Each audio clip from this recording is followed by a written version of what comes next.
Hi guys, this is Michelle, Deception Bytes, and I've had to restart this 2 times because the first 2 times I said December Bytes, and I don't know where that came from. I really worry about myself sometimes, but alas, it is not December, so don't go running off and get your coat and boots and scarf and mitts and all that stuff, your long johns. Well, depending on where you live. If you live in California or somewhere warm, then just look ridiculous with all that stuff. But not to worry, it's not December. It is September 5th, and it's 10:03 p.m. Eastern Time.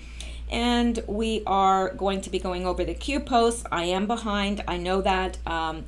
Meant to record yesterday, but well, we just won't even get into that. Let's just pick up from where we were. And there's a lot going on out there, including people saying now that Q is debunked and it's all been proven a lark. And of course, this has come around several times before, and it's always from the same camp, and we can discard this because you and I, if you've been following me or others that are posting on Q, I'm certainly not the only fish in the sea out there that's doing this, and there are other really good people. So if you've been following this from the start, I think you're probably pretty convinced that it's for real, because the situations that we see, it's evident. It's evident that this can't be just, some guy in a basement. Anyway, let's get started. Hopefully this will encourage you or me or, I don't know, the cats. I don't know. Anyway, so we're starting with December 3rd. And again, I apologize for being behind, but, all right. Now, this says both C-3HA-5 members, both members, House, Senate, in session tomorrow, where once there was dark, there's now light. Now, there was an earlier post like that, but now Q has added the little decoding here. And he's telling us, read the D first, read the E second, read the C third, read the L fourth, and read the A fifth, and read the S sixth. And when we do that, following his instructions, we get declass. Now, obviously that stands for declassified or declassification. Now, what is going to be declassified? Well, my personal feeling is that it's the 20 pages of the FISA document that have been redacted. So that's what I believe is the next big drop. I am absolutely convinced of that. I'm almost positive I'm right about that, but hey, I never want to say I'm 100% sure, because then, you end up looking like a fool if you're wrong, and everyone can be wrong. So, hang on. All right. So I think that the FISA document's coming up. I think that I'm looking forward to that, because I think that there's something in there that is massive and mind-blowing, and I am about ready to have my mind blown. All right. Now, the next post is, let me see here. Da-dum-dum. Okay. The next post is this. And we've got the frog and with the little tears, here it comes, and this is an anon. And now Q is making reference to this anon's post. Here it comes. And underneath this, this anon put this image from Trump's Twitter account, and it says, the Democrats, none of whom voted for Jeff Sessions, must love him now. Same thing with Lion James Comey. The Dems all hated him, wanted him out, thought he was disgusting, until I fired him. Immediately he became a wonderful man, a saint-like figure, in fact. Really sick. Yeah, I would agree with President Trump. Then underneath this anon says, here comes the red wave, just before midterms. Exclamation mark, exclamation mark, exclamation mark. Now, so when this anon is saying, here it comes, He's talking, of course, about the red wave, and we know that that is so. The Democrats just seem to be digging themselves further in the hole, and it seems like everything they try to do is backfiring on them. And I'd almost feel sorry for them, but, well, I don't. So anyway, now underneath this, Q responds to this anon and responds with love comes trust. Schedule changes can be very painful. Q. Now, that's a curious post to me, because what does schedule changes have to do with this above? I don't know.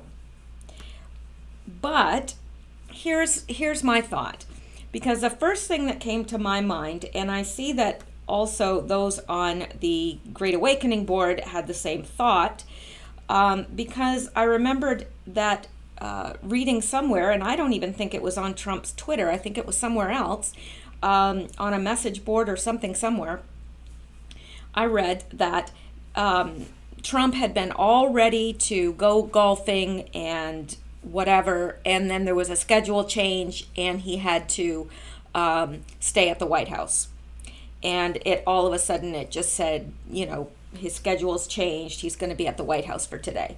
And I'm wondering if that is related, because that's the only thing that comes to my mind when I think of schedule changes. Now, if you guys have any other ideas or thoughts on that, please let me know in the comments below. Maybe I'm just missing something. But here is what they wrote on the Great Awakening board. POTUS schedule, Monday, the 3rd of September, 2018, after the motorcade was assembled and waiting, POTUS canceled outside travel. The district is hot, 95 degrees, and humid, feels like 103 degrees. 11 o'clock, no POTUS travel outside the White House. Secure area is expected today or tonight. And then they put something big is brewing and evidently gonna be painful for those that made him alter his schedule. I don't necessarily know about that. I don't know what made him alter his schedule. He was planning on going golfing, and I think that was the day of was that the day of the funeral? I think it was, if I'm not mistaken. And he might as well have gone golfing, because he was told in no uncertain terms that he was not welcome at the funeral. But that didn't stop the mainstream media from bashing him every which way they could, and telling the world what a horrible human being he was for staying away from the funeral. However, had he turned up at the funeral, there would have been probably a bigger kerfluffle. How dare he show up when he was told not to come? He can't win. I've come to the realization that it doesn't matter what this man does, and pardon the expression, but he's damned if he does and he's damned if he doesn't. Because no one in the mainstream media is going to cut him any slack or say anything good about the man. But anyway, that is the only schedule change that I can think of that we are aware of, unless there is something that Q is going to make us aware of in coming posts. And I don't want to rule that out either. But as it stands now, I'm not 100% sure what Q meant by this. But there was a schedule change by Q. And maybe he is saying, it says schedule changes can be very painful. Maybe he is saying, like this person suggested down here, that, he's saying, look, you know what? Those of you guys who made me change my schedule, yeah, it's going to be painful for you. And not just because of the schedule change, but there was probably something pretty important for him to have to stay in the White House with it secured. Anyway, let's move along, shall we? All right. Now, This is in reference to, well, let me just go out and show you, since he's provided the link for us. It was very magnanimous of him. All right, Syria blasts at Meza military airport, not Israeli strikes. And remember, we saw the, I don't know what kind of military helicopters they were, but they were shown in the last video.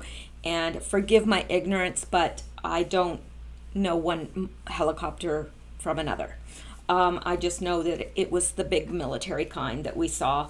And, you know, that Q said that they were playing that song Magic Sword before the operation, and so they were going somewhere to do something. Was it this? Was it in relation to this? Kind of makes me wonder.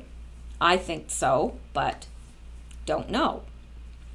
Syria has denied reports that a series of blasts at a military airport near Damascus on Sunday were from Israeli airstrikes, state media say. The loud blasts reported at Meza airport were caused by an explosion at a munitions dump, Sana news agency said, citing Syrian military sources. The incident was a result of an electrical fault, the agency added. Israel has launched airstrikes against Syria in the past and was accused of targeting Meza Airport last year. The airport is believed to house Syrian Air Force intelligence.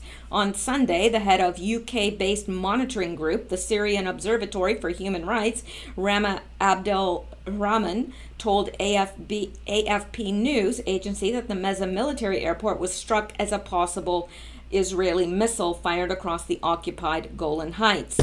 Now, I don't know.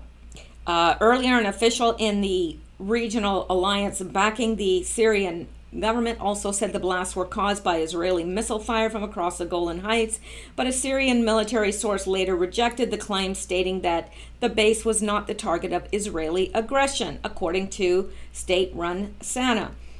Images posted on social media appeared to show several powerful blasts in the area. In May, Israel said it had attacked Iranian military infrastructure in Syria following what it said was an Iranian rocket attack on Israeli-held territory. The following month, Israel said it had shot down a Syrian warplane which entered its airspace, a rare incident between the two foes. In January last year, Syrian state media quoted the army as saying that several rockets had landed at Meza airport compound, accusing Israel of bombarding the area. Now, if there's one thing I know, it's that, excuse me, you really, one second. We really don't know, based on any of the news, what is happening in Syria. We really don't. And other places, because it's all so twisted. Because remember when all this stuff was going on and Q was telling us one thing, but the news was telling us completely opposite. So we just don't know. But let's go back and see what Q is saying here, and then let's go see. And then he gives us also a link to Trump's Twitter. So instead of us going out there, I just copied it, and it says, President Bashar al-Assad of Syria must not recklessly attack Idlib province. The Russians and Iranians would be making a grave humanitarian mistake to take part in this potential human tragedy. Hundreds of thousands of people could be killed. Don't let that happen. Now, excuse me, I'll admit, I don't understand what's happening here. I really don't. Because, for one thing, you know that Trump is not going to come right out, Donald Trump, our president, is not going to come right out and say what's really happening. It's all, and we figured this out the last time there was something over there because, we found out about No Name being involved and all that, and his wife's charity getting weapons and so forth in. Well, remember how everybody was upset because it was like, President Trump was saying it sounded a lot different than what Q was saying.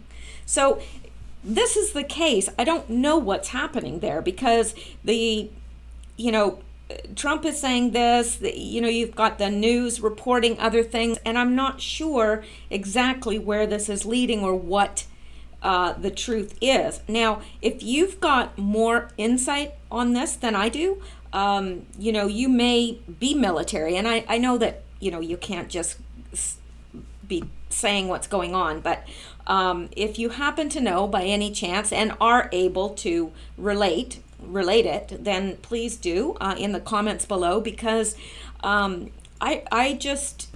like to tell you that I know, but I don't, and I'm not going to lie to you. So I know there's been some people get mad at me when I say that. They literally have sent me nasty messages saying, well, if you don't know, just shut up and just, well,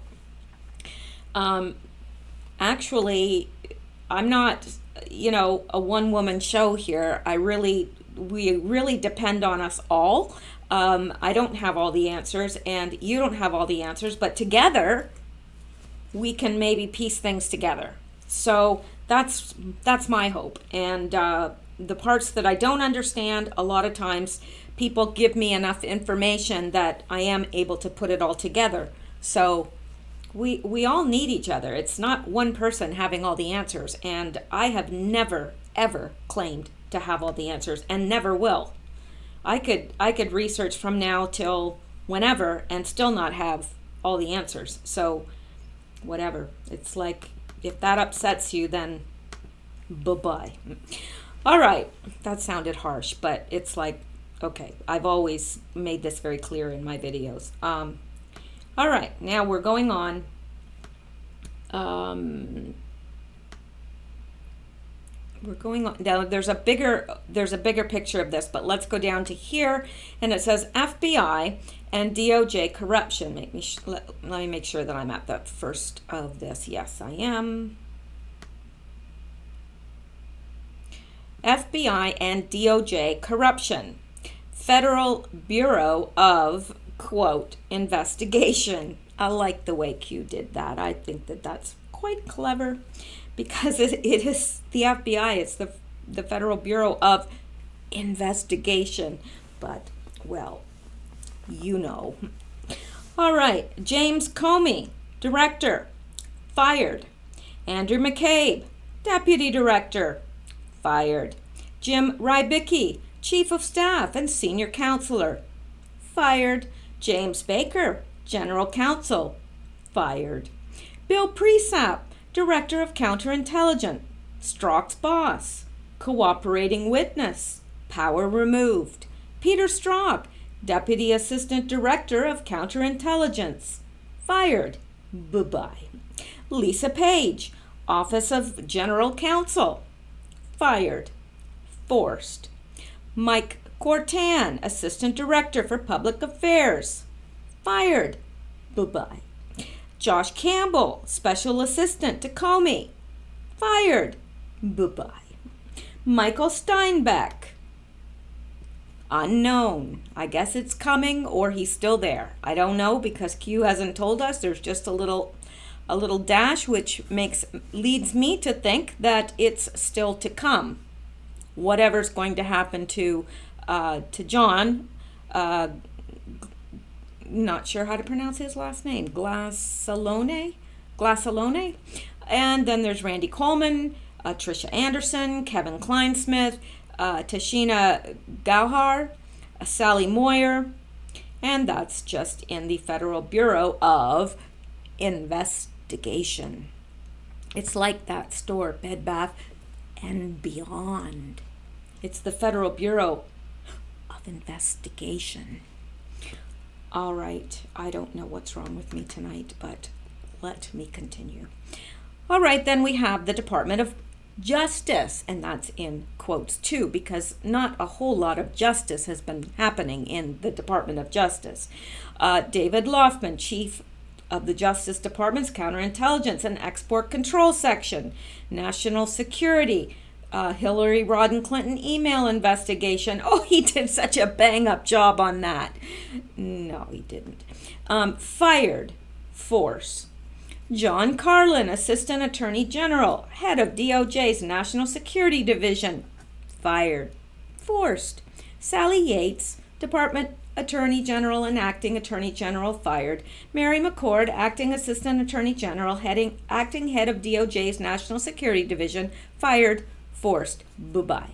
Bruce Orr, Associate Deputy Attorney General, demoted 2 times. Cooperating witness, power removed. Termination imminent. I had to say it like that because Q put it in capitals. Rachel Brand, Associate Attorney General, number 3 official behind Deputy Attorney General Rosenstein, fired, forced. Nothing to see here. Who ordered? Who ordered all these people to be fired? It's the things that make you go, All right. And then it says presidential daily briefing. Q. Now, that's interesting because he said who ordered. And then he puts this in brackets, which is interesting. I would assume that ultimately it would have been Trump who ordered or approved all these, but I don't know because it would depend. I don't know. I think that is why he has included this right here. Let's make it bigger. Make it bigger. And it was. Now, I know when I make it bigger, it just makes it blurrier. And I'm sorry, I wish I had some Acme blur away, but I don't. So, wouldn't that be great? You could just spray it on your screen and it would just all come clear. It'd be awesome. All right.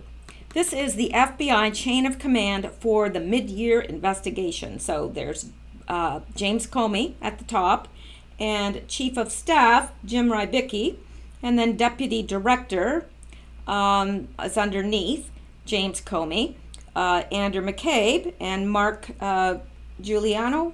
And then there's a special counsel, which is kind of a lateral, Lisa Page. And then under her, or under the Deputy Director, Andrew McCabe, is Michael Steinbeck, John Glasalone, Jim Baker. I can't even read this. It's so. And then Counterintelligence Division, Bill Presap, Randy Coleman, and then attorneys, FBI Attorney 1, Attorney 2. There's Trisha Anderson here. And it looks like the bulk of these people are in big caca. Because their names all seem to, like our good friend Peter Strzok here, the guy that's so humble. Yeah, him. Like he's in big caca.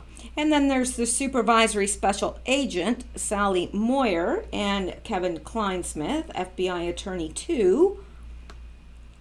And that is all that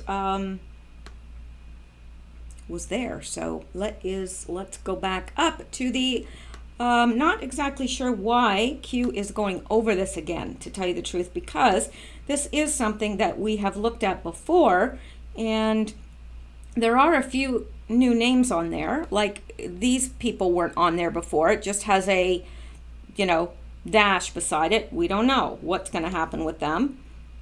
But that is that post. Now, let's go forward. We need some traveling music as I'm going up, but all right. Now, here is the next post, and Q is posting his own post. He's referring to his own post from May 17th, What is the common theme when bad news is about to break against them? Stay vigilant. Q. Now, why do you think that he is reiterating that again? Sorry, I had to take a drink. Well, I think it's obvious, because I think that there's bad news about to break, and he is repeating the exact same thing he repeated back in May, that stay vigilant. And the Q posts are down, not all of them, and it's a good thing that it's mirrored in several places, but if you go to the QAnon app and look there, it's down. You just get an error message. So they are on the attack, and you can tell that by the mainstream media as well as Twitter and everywhere else. They're not happy. Yeah, they're really not happy. They're like an infant with a dirty diaper. Anyway.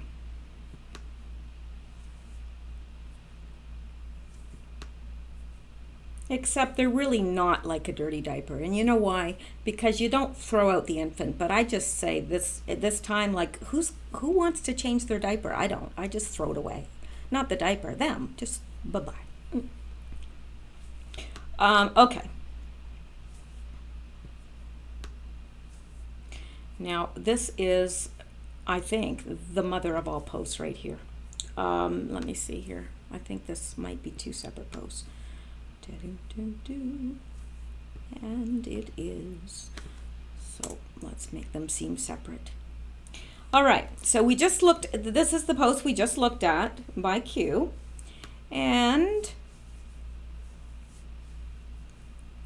underneath, he refers to his post above, and he says, the experts. And what he means here is he's saying this is what the experts are saying. But Sessions should appoint a second special counsel in D.C., a.k.a. the corrupt swamp. But Sessions should appoint a second counsel, a special counsel in D.C., a.k.a. the corrupt swamp. Team of less than 20 typically, and wait 2 to 4 years. Take a gamble. But Sessions should appoint a second special counsel in D.C., a.k.a. the corrupt swamp, because unlike the Clinton email corrupt case, as demonstrated by the FBI, DOJ people, fired, removed, this will be conducted faithfully and honestly, like Mueller. But Huber has not directly interviewed several witnesses. Therefore, the appointment of Huber by Sessions and therefore the Inspector General is not genuine. But Sessions and Huber are following standard DOJ open ongoing investigation policy by not discussing, making public, so therefore nothing must be happening. Fire Sessions. But Huber, ability to prosecute and impanel a grand jury outside of D.C., 90% plus voted Hillary Rodham Clinton, 2016, who already began the investigations late last year with a signed team of 470 investigators, attorneys, plus IG, Inspector General, plus legal jurisdiction across all 50 states, is not a special counsel. So therefore, nothing is being done. But POTUS is attacking Sessions via Twitter, so therefore he's not working on behalf of the people's interest or POTUS. Democrats left love, trust Sessions. But interestingly, if nothing is being done behind the scenes, why are so many FBI and DOJ senior officials being fired and or removed from their respective positions of power? Who is Attorney General? Who must sign off on each removal? DOJ in charge of FBI? But interestingly, if nothing is being done behind the scenes, why are there 50,000 sealed indictments across the U.S.? What percentage equals USA versus X? Coincidence versus Huber start? But interestingly, if nothing is being done behind the scenes, Why are many powerful CEO, members of Congress, Senate resigning? Coincidence? Example, pre-POTUS, did the Speaker of the House indicate wanting to leave politics? Let me see now. Nope. But, interestingly, if nothing is being done behind the scenes, why are human trafficking arrests surging? I don't know. That is odd. It must have just happened out of the blue. Clickbait and opinions versus logical thinking. Direct communication necessary. Trust yourself. Think for yourself. Where we go one, we go all. Q. So, yeah, these are the things that are being said. And you know what? It's not just by the left. I hear it all the time from people that support Q. They're saying, we should fire Sessions. Sessions isn't doing anything. Huber's not doing anything. You hear this from people that are supporting Q. You do. So I don't know, but I think that this is a wonderful post by Q because he puts it very succinctly. Exactly what people are saying. And it's right, they support if they appoint a second counsel, if it's corrupt now, it's going to be corrupt, right? If they're going to do a second counsel, a special counsel rather, a second special counsel in D.C., the corrupt swamp, they're going to end up with the same thing because it's corrupt. And it's going to take 2 to 4 years. We don't have that long. Well, we don't. This needs to get wound up. This needs to be prosecuted and handled. I mean, we think that there's a long time because, we're only halfway through the presidency, the first term. But we've got to stay on top of this or there might not be a second term. And you know what? We need Trump. We really need Trump because I'm telling you something. If these people are mad as hornets and if by any chance through whatever reason they get in office again, we are screwed. Really. You think it's bad now? Oh my gosh, I don't even like to think about it. All right, let's go up to the next one, just because we can. And now, one of my favorite people, I do not like this woman, and I've never liked this woman. And I am not somebody that hates on people at all, ever. I'm really not. I try to find the good in everyone. But I think this person is just foul-mouthed, and she's as bad as, Mishel Wolf, I think that's her name, the one that thinks that she's a comedian, and she was getting people to celebrate their abortions. Interesting woman. Anyway, here's what Kathy Griffin had to say, as if anybody cares. I mean, I don't even know what she's famous for, to tell you the truth. I don't know. I really don't. Anyway, I never thought I'd want Jeff Sessions to stay on as Attorney General, but at this point, it's the only way to guarantee that Mueller and Rosenstein won't be messed with. That's how low we are right now. Oh, well, speak on, Kathy Griffin. Great pillar of wisdom on all things politics. I'm sorry, but this woman really gets on my nerves. I don't know how anybody could hold up the head of the president that looks like the head of the president dripping blood. I don't know in what country that would be considered acceptable, except in America. Really. It's awful. It's absolutely awful. Could you imagine if someone had done that with Barack Obama's head?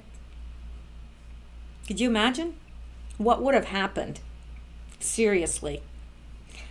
Well, you and I both know what would have happened. And, here, President Trump has a young son that, there's no reason for that. Anyway, it's vile. And I don't know why. Okay, I've got a bigger picture of this somewhere. It says Trump blasts Sessions. All of these accounts are verified, saying the same thing in chronological order. Who is coordinating their headlines? Who's pulling the strings? Well, of course we know that, but let's go up because somewhere I've got a bigger, here it is. So this is a better picture that we can actually see. And here are some of the headlines. Trump blasts Sessions over indictments of two of his earliest congressional supporters. Trump blasts Sessions. Here's this one, Katie Brenner. Trump blasts Sessions for charging GOP members before midterm via at Kathy Rogers and me. And let's go down. LA Politics says Trump levels a new blast at Sessions for not shielding indicted GOP lawmakers, including Hunter. And here's David Alexander. Trump blasts Sessions for charging GOP members before midterms via at New York Times. Washington Examiner. Good job, Jeff. Trump blasts Sessions for criminal charges imperiling GOP seats. And San Diego Union Tribune. President Trump blasts Sessions for criminal charges against Reps. Hunter Collins. And here's Politico. Trump blasts Sessions over charges over GOP congressman ahead of midterms. And New York Times. Trump blasts Sessions. And Kathy Rogers from New York Times. Trump blasts Sessions. And Chris Ketz. Trump blasts Sessions. ABC 15. Trump blasts Sessions. No, they're not all getting their news in the same place. That's a conspiracy theory. You're mentally ill to think such things. How could you say that they're all getting their news from the same place and at the same drop? That is absolutely ridiculous. Absolutely ridiculous.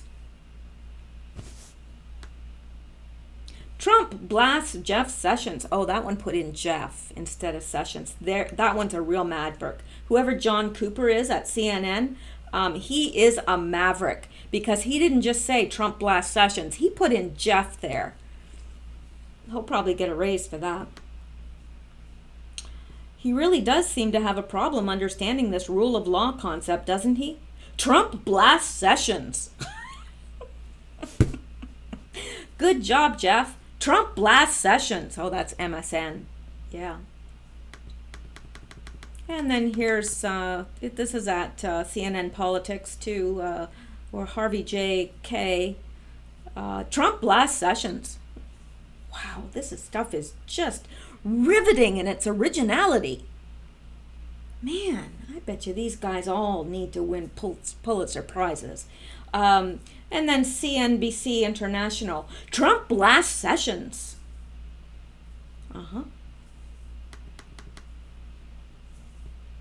And CNN, of course. Oh, this one put in President Trump. Oh, they're getting really, respectful now. President Trump blasts. Oh, and not just Sessions. Attorney General Jeff Sessions. CNN, you are the maverick, man. You are just, tearing up the ground there and cutting your own way through the bush. You're a vanguard. You're a pioneer. Look at these words that you came up with. You put in President and Attorney General and Jeff. Yeah. Oh, and I don't think he said, he did say blast. Yeah, he said blast.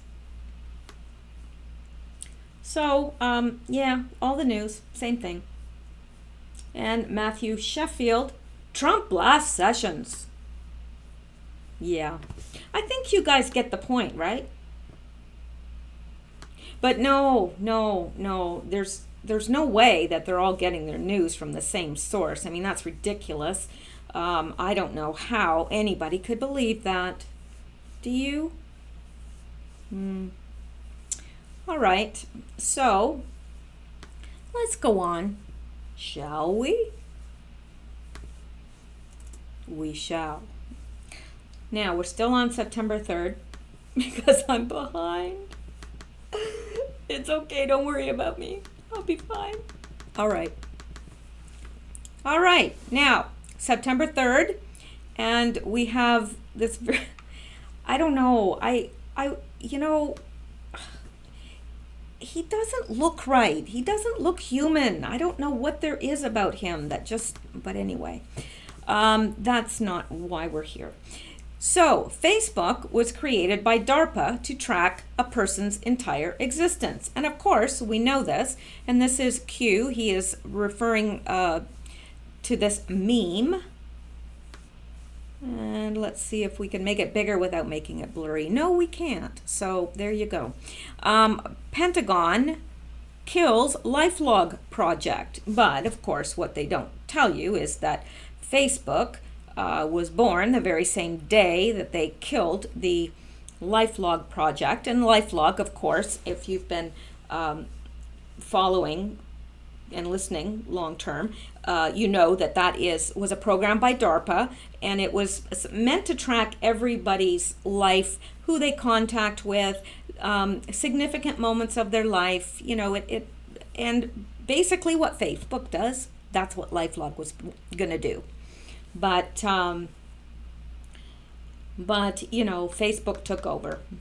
Well, it didn't take over. I mean, DARPA was involved in, I guess the bare bones of Facebook was already there, so they just decided to go with that.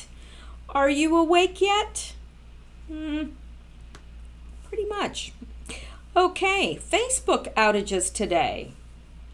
And then he says, at Jack, shadow bans lifted 24, legal cover pre-testimony. Twitter denies the current adoption of shadow banning, political viewpoints, etc. No discrimination, etc. Pride ourselves, no censorship, etc. Open and transparent, etc. Excuse me while I gag. Twitter re-engages shadow banning across entire platform. You've been a bad boy. And NP, you've been a bad boy, NP. I'm not sure who NP is. I may be having a brain fade, or I may just not know. I mean, we know it's not Nancy Pelosi because he said you've been a bad boy, and we know it has something to do with either Twitter or Facebook. Not sure who NP is, but anyway, Q.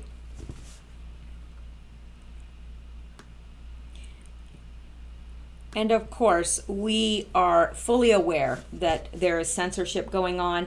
Perhaps they can get away with that with the left and those who don't support Trump. They could probably get away with that because they probably don't notice themselves being censored.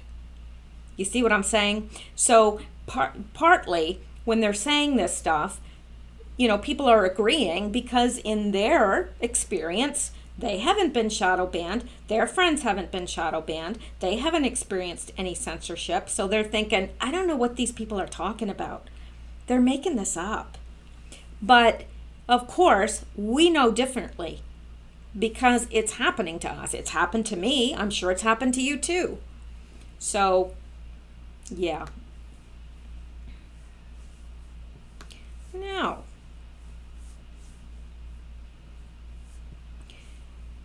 we're going to take a look at this from Q. And again, it's a little blurry. Just pretend you've been drinking, okay? I'm sorry, I don't know where that came from. Q, September 3rd, and he's saying, in March 2009, after unsuccessful efforts to supply Secretary Clinton with a secure government smartphone, DS was informed, and I think that's the Department of State, was informed that Secretary Clinton's staff had been asking to use BlackBerry devices inside classified areas. The Assistant Secretary of the Department of State then sent a classified memorandum to Secretary Clinton's chief of staff that described the vulnerabilities associated with the use of BlackBerry devices and also noted the prohibition on the use of BlackBerry devices in sensitive areas, according to a DS official. Shortly after the memorandum was delivered, Secretary Clinton approached the Assistant Secretary and told him she, quote, gets it.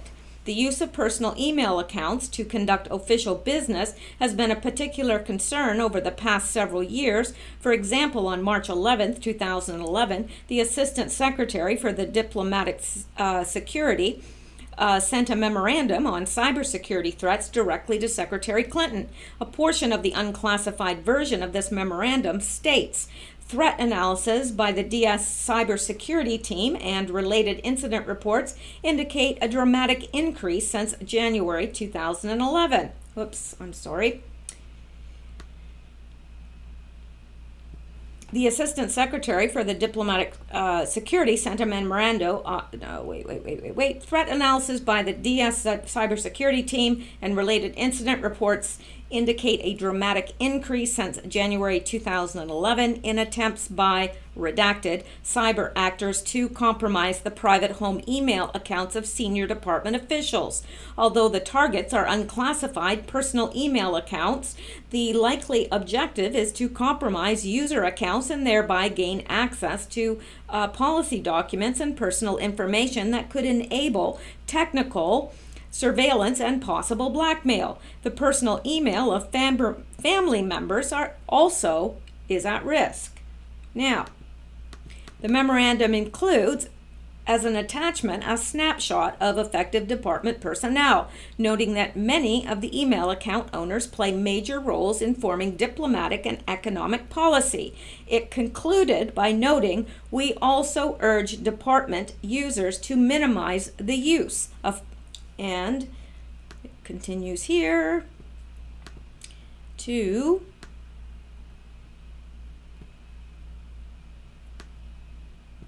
we urge department users to minimize the use of personal web email for business, as some compromised home systems have been reconfigured by these actors to automatically forward copies of all composed emails to an undisclosed recipient. Following the March 2011 memorandum, DS cybersecurity staff conducted 2 cybersecurity briefings of S/ES staff, the Secretary Immediate Staff and Bureau of Public Affairs staff in April and May 2011.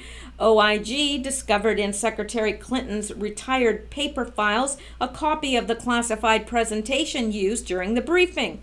It contains material similar to the type provided in the March 11, 2011 memorandum. On June 28, 2011, the department, in a cable entitled Securing Personal Email Accounts that was approved by the Assistant Secretary for Diplomatic Security and sent over Secretary Clinton's name to all diplomatic and consular posts, encouraged department users to check the security settings and change passwords of their home email accounts because of recent targeting of personal email accounts by online adversaries. The cable further elaborated that recently Google asserted that online adversaries are targeting the personal Gmail accounts of U.S. government employees. Although the company believes it has taken appropriate steps to remediate identified activities, users should exercise caution and follow best practices in order to protect personal email and prevent the compromise of government and personal information. It then recommended best practices for department users and their family members to follow, including Avoid conducting official department business from your personal email accounts. Now, this link is what I just read, okay? And this is the part that Q wanted us to note, as some compromised home systems have been reconfigured by these actors to automatically forward copies of all composed emails to an undisclosed recipient. Pages 33 and 34. And I am just going to go out to this briefly so you'll know where I got it. Where Q got it, rather. And this is the Office of the Inspector General, Office of the Secretary, Evaluation of Email Records, Management and Cybersecurity Requirements. And it's page 32 and 33, I think he said. Sorry. 30, 31, 32. Hillary Clinton. And 33. Let me see. Yeah, this is where it came from. Privately owned computers and mobile devices. So you were warned, Hillary Rodham Clinton. You were warned. Not that she ever... I mean, seriously. You really think she's going to follow the rules? I don't think she's ever followed the rules. I don't even think she knows what the rules are. Okay, now, and Q, of course, ends with saying, the more you know. The more you know. All right.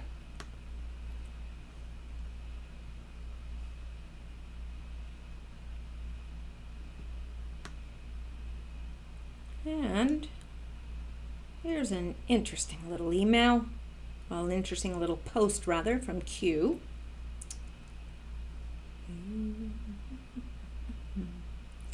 It's long. It's really, really long. Okay. Now, what were we just on? We were on September 3rd, and I think now we're starting September 4th. Oh, we'll go ahead and we'll do 3rd and 4th together, and then I'll do today's, which is the 5th, on a separate one. How's that sound? Everybody just ducky with that? All right. Okay. Now, this is Q, and obviously it's Q, because why I wouldn't be reading if it wasn't Q. Example 1, being afraid. Does Hillary Rodham Clinton care about you? Let me see now. No, I don't think so. If she cared about protecting you, ... would she sell out America's secrets and uranium to China, Russia? Example 1. They always thought if charges were brought versus them, they would ultimately be safe because they had special counsel control or Supreme Court control. I'm not sure what he's saying there. Maybe Supreme Court control. Oh, yeah. It's Supreme Court because then now Q is mentioning Antonin Scalia. I always boggle his name and I don't know why. You know, the one they murdered. Okay, so they always thought if charges were brought, against them, they would be okay because they had control of the Supreme Court. Because they killed Antonin. I know somebody called Scaletta, so I always get this mixed up. Antonin Scalia. It's Scalia. Okay. I know somebody called Scaletta, so I always, I'm thinking it's Scaletta. It's not Scalia. Okay. All right. Let's go back. I just had to do that for myself. All right. So they killed him. Of course, we know that he was murdered. And Hillary Rodham Clinton appointments. So she was expected to win the election and would have been able to make appointments to the Supreme Court. But end of all ends, final. Did Anthony Kennedy have a choice? Now, let's go look at this.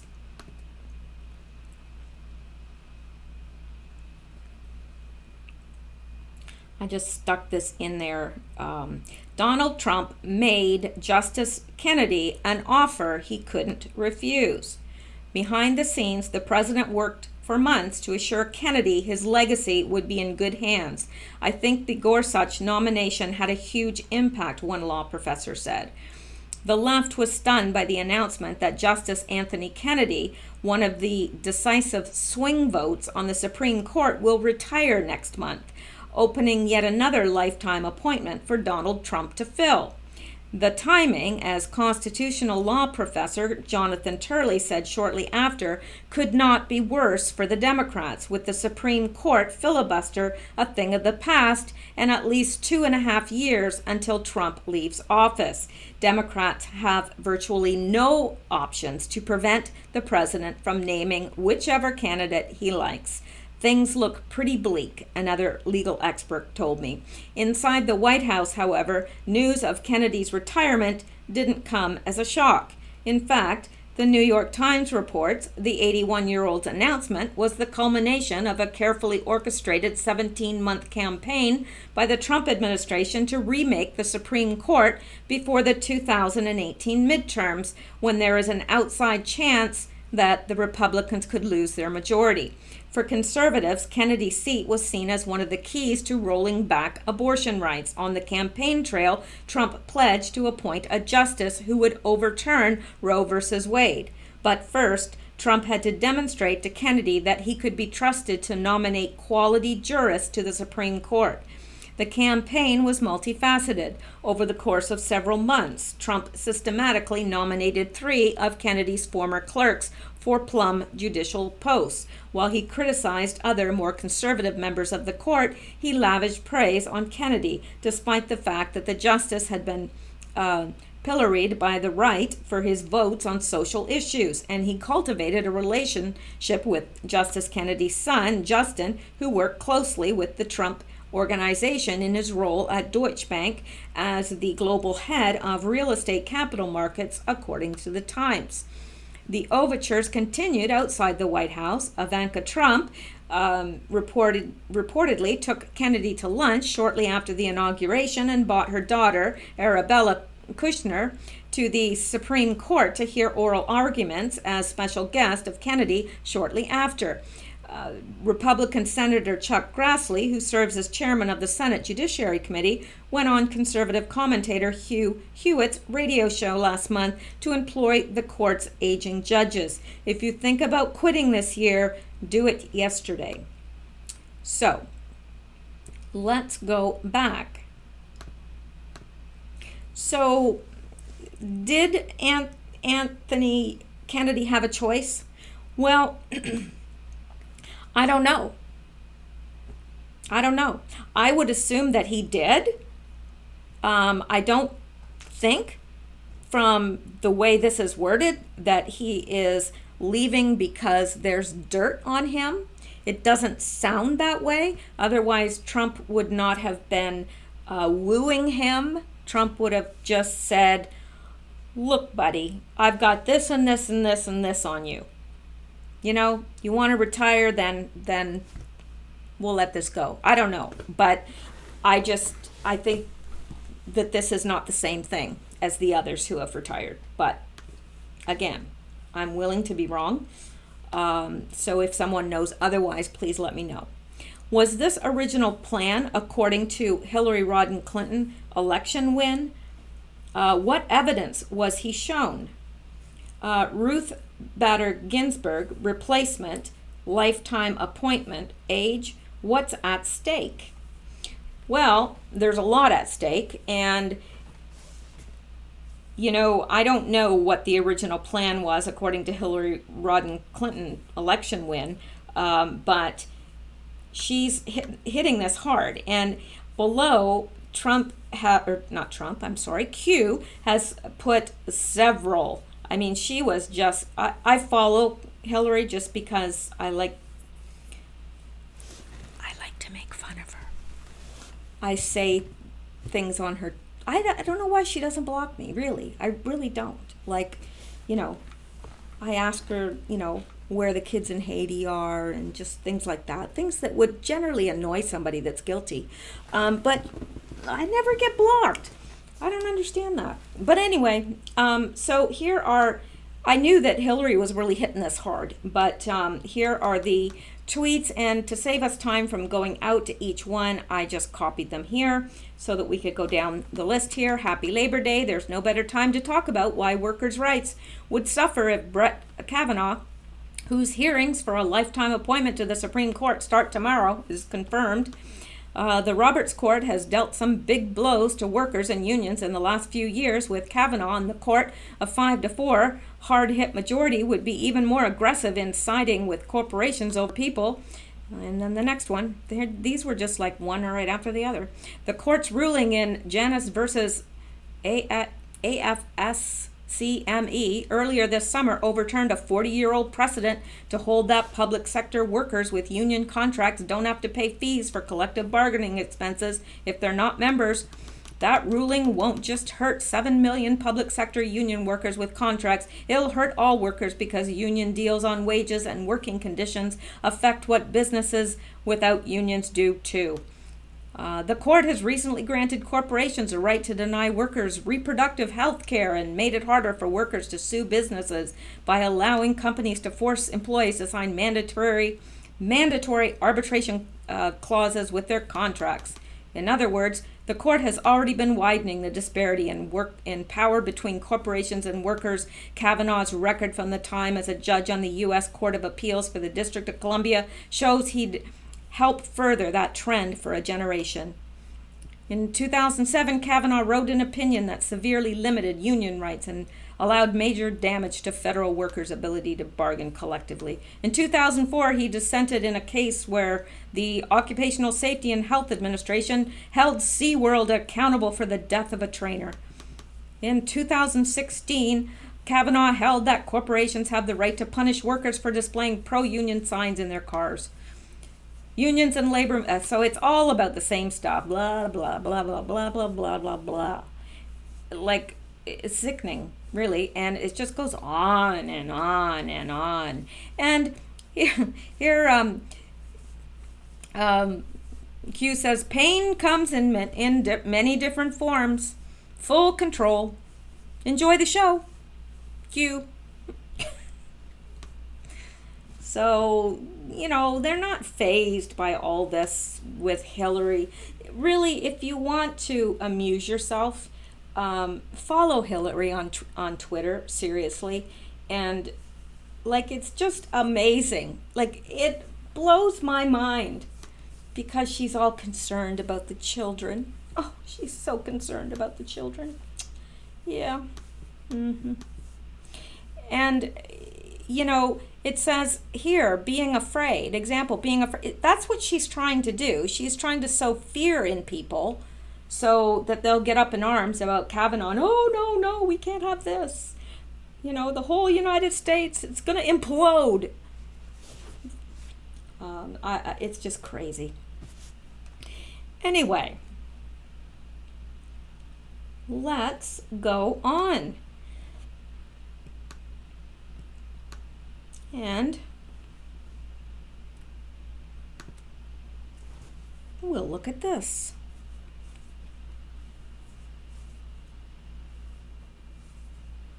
I am deeply grateful to Senator Kyle for agreeing to succeed his friend and colleague of so many years. Every single day that John Kyle represents Arizona in the U.S. Senate is a day our state is well served. And then it says, Kyle for Arizona, Kavanaugh confirmation. John Kyle is a dear friend of mine, and this is Cindy McCain. John Kyle is a dear friend of mine and John's. It's a great tribute to John that he is prepared to go back into public service to help the state of Arizona. So you know that he is not for Kavanaugh, obviously. And they're all coming out in force now concerning that. And yeah. And oops, that's the wrong page. And let's go to this. Fox News.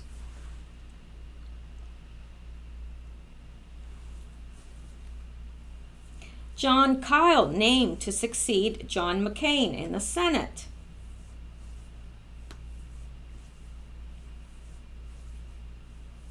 Former Republican Senator Jon Kyl was named Tuesday to succeed the late Senator John McCain, with the announcement coming at the start of confirmation hearings for Supreme Court nominee Brett Kavanaugh, which could be the new senator's first big vote. I'm trying to see whether he is, if he is for or against. Hang on 1 second here. Arizona GOP Governor Doug Ducey announced the selection via Twitter while saying during a subsequent news conference that Arizonans need a person who would be able to hit the ground running. I am deeply grateful to Senator Kyl for agreeing to succeed his friend and colleague of so many years. Every single day that Jon Kyl represents Arizona in the U.S. Senate is a day our state is well served, he tweeted. I am deeply grateful to Senator Kyl for agreeing to succeed his friend and colleague of so many years. Okay, well, this is the same thing, so I don't know why it's written twice, but hey, it is. Kyl, 76, may be a short-term pick. He only committed Tuesday to fill the Senate seat until early next year out of a sense of duty. I haven't been able to get that assurance from Kyl yet. What I have gotten is a commitment to serve Arizona, though at least this session of Congress, Ducey told reporters, adding that he hoped that Kyl serves longer. Kyl told reporters he did not want to commit for a longer period because he left his Senate seat previously. He had no intention of returning. In that spirit, I am certainly willing to serve through the end of the session, he said. Voters in 2020 will get to decide who fills the remainder of McCain's term through 2022. Then the seat will be up again for a full 6-year term. McCain's widow, Cindy McCain, had revealed the choice in an earlier tweet, saying, Jon Kyl is a dear friend of mine and John's. It's a great tribute to John that he is prepared to go back into public service to help the state of Arizona. Kyl was a GOP whip for a number of years and also served as Supreme Court nominee Brett Kavanaugh's escort, or Sherpa, as the Senate sometimes calls it, taking Kavanaugh around to meet with senators. He was absent at Kavanaugh's confirmation hearing on Tuesday, but Ducey told reporters that Kyl is ready to cast a vote after working with the White House for months on the Kavanaugh nomination. The political stakes are high since Kyl could participate in the vote on whether to confirm Kavanaugh to the U.S. Supreme Court and will be rejoining the Senate at a time when Democrats are eager to take control of the chamber in this year's midterms. A representative for Ducey told the Arizona Republic that if Kyl opted to step down at the end of the session, the Republican governor would have to appoint another replacement. Kyl retired in 2013 after becoming the number 2 ranking Republican senator and served alongside McCain during his 18 years in the Senate. Well, I'm still looking for how's he going to vote.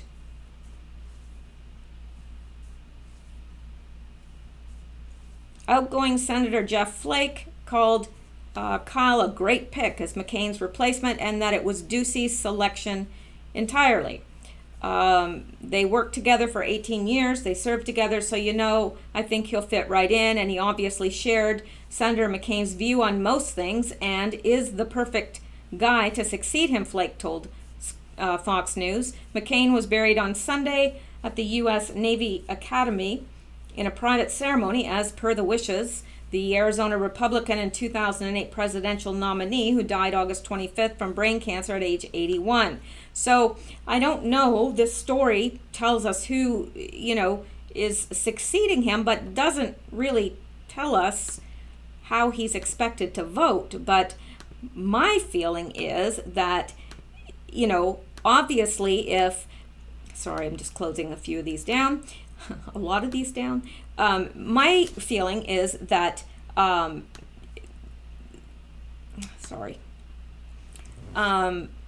that's what you get when you go to QAnon.pub 404. Anyway, my feeling is that I just lost my thought. I am losing my mind entirely. Oh, my thought is that if McCain approved of him, if Cindy McCain's approved of him, then he would not be for Kavanaugh. But I don't know. I don't know what to believe here. We obviously know that the Democrats are not for Kavanaugh, but this guy is a Republican. But then so was McCain, although he didn't act like a Republican by any stretch of the imagination. Now, then, and I'm not going to go out to read this because this is getting really long, but the Chicago Mayor Rahm Emanuel announces that he'll not seek re-election. Gee, I wonder what that's all about.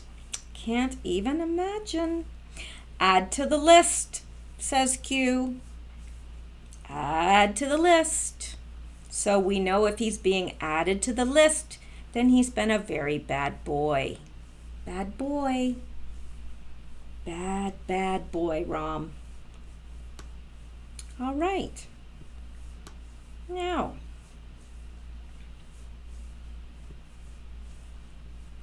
we are on to the next one. And Q is putting this tweet by Eman Tawhidi. John McCain was on his way to becoming an American hero, but instead became a senator for ISIS and the Muslim Brotherhood. No American senator fought for Islamist rights and the arming of jihadists like Senator McCain. Well, isn't that a wonderful endorsement? Yes, doesn't that just make you feel all warm and fuzzy in the deep, dark bowels of your heart? Right. And then below we have a picture of him with, like terrorists. Egyptian media, John McCain was the godfather, leader, and real supreme guide of the Muslim Brotherhood. Well, is that so? Yep, and that was from this Twitter here, and it belongs to this guy, Imam Tawhidi. Yeah, just praising Senator McCain. Yep, he was like, what did he call him? He was a senator for ISIS and the Muslim Brotherhood. No American senator fought for Islamist rights and the arming of jihadists like Senator McCain. Oh, good. Good for him. What a wonderful thing to say about him. And he's buried in the Naval Academy? Yeah. I don't know. I think he should be taken out and buried way out somewhere and stick a stake in his heart to make sure he's dead. I'm just saying. All right, and then there's this.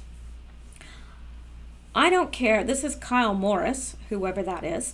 I don't care what you think. I don't care if they're not candidates that you like. I don't need you to like them. I need you to vote Democrat. And that is a direct quote from Linda Sarsour.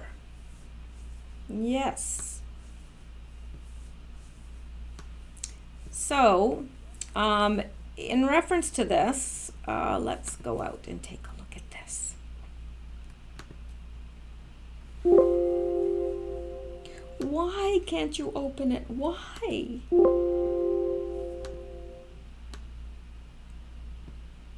You must open.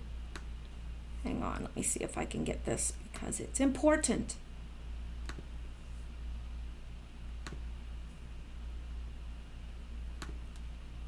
Doo-doo-doo.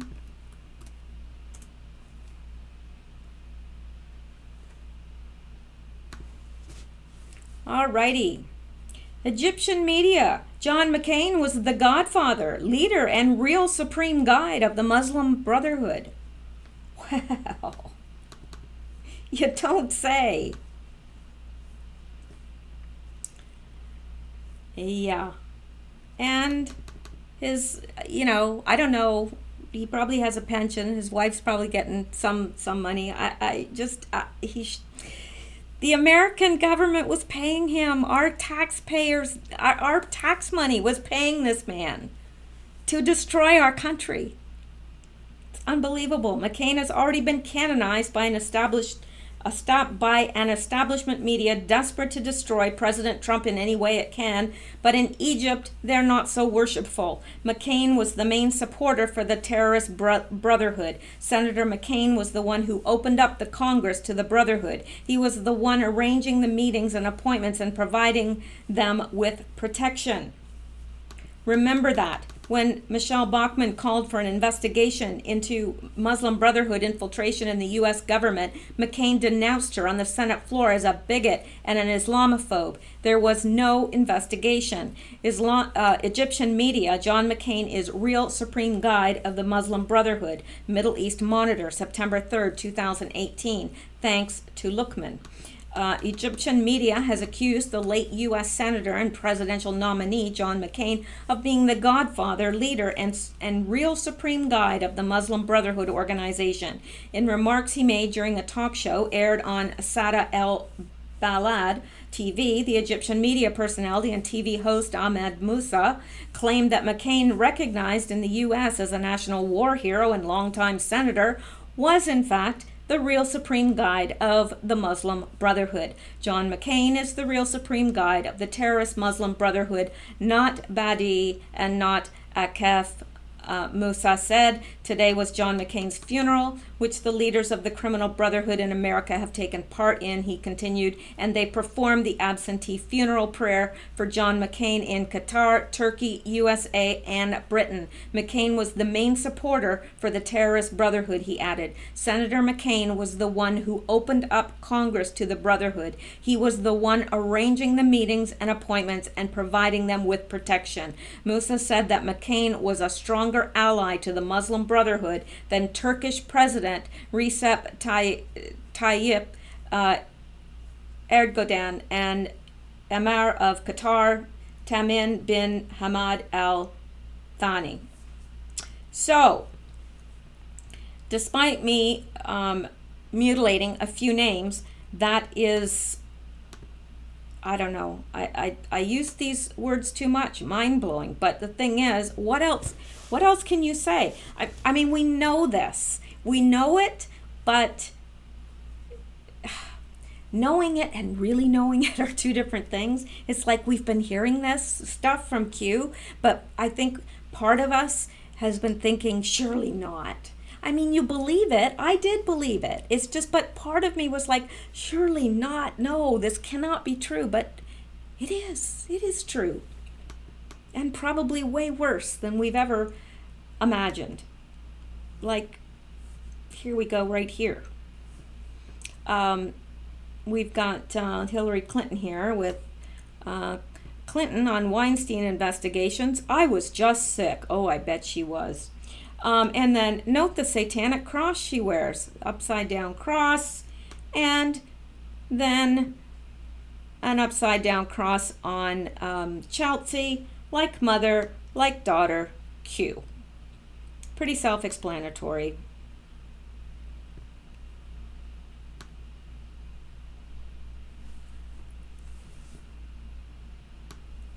Okay. Now,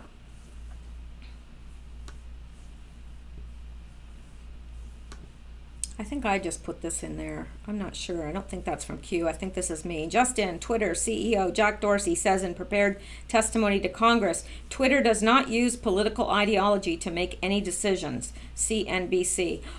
Okay then, sure. We all believe that. Sure, Jack. Anything you say. I believe you. Thousands wouldn't, but I do.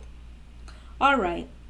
Now, the next post is this, and it's got, it's a reference to this that we already looked at, and, and it shows this breaking 911 status. So this did come from Q. And then it says clockwork, Q. Of course, they're going to deny it, right? It's predictable. Very, very predictable. Now, what is this? Let's see how much further we have to go here before we have I don't know, 4, we got a ways to go. I'm going to break here, and the next video is going to pick up on September, the last part of September 4th and September 5th.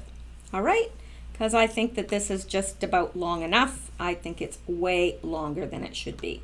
So I'm going to break here, and hopefully I'll be back tonight with another video. I hope so. I still feel pretty awake, so that's my plan anyway at this point. So I hope that you guys are all doing well, that you have a good night, that you stay healthy, stay well, stay happy, and stay safe. I'll talk to you guys soon. I appreciate you guys so much. Thank you.